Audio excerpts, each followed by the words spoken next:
మొన్న వేలు కట్ చేసుకుని మరి ఈ బూడిద గుమ్మడికాయ ముక్కలన్నీ తరిగానా అవన్నీ ఈరోజు మిక్సీలో వేసి పలుసు చేశానమాట, ఇలా తురుములాగా. ముందు ఇలా వచ్చిన జ్యూస్లో నేను ఒక స్పూన్ తేనె వేసుకొని తాగానమాట. ఈ జ్యూస్ వల్ల వచ్చే బెనిఫిట్స్ ప్రత్యేకంగా చెప్పనక్కర్లేదు.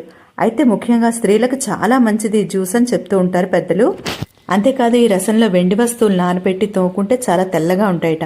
మా నాయనమ్మ వడియాల కోసం ఈ పని చేస్తుంటే కాళ్ళ పట్టీలు అవి తీసి రసంలో నానబెట్టుకొని తర్వాత తోముకునేవాళ్ళం. తర్వాత మళ్ళీ ఆ తురుమంతా కూడా గట్టిగా పిండి ఇలా బట్టలో పెట్టి ఇలాగ బరువు పెట్టాను అనమాట రేపటి వడియాల కోసం. ఇంకా మిగిలిన జ్యూస్ ఫ్రిడ్జ్లో దాచాను మళ్ళీ రేపు తాగడానికని.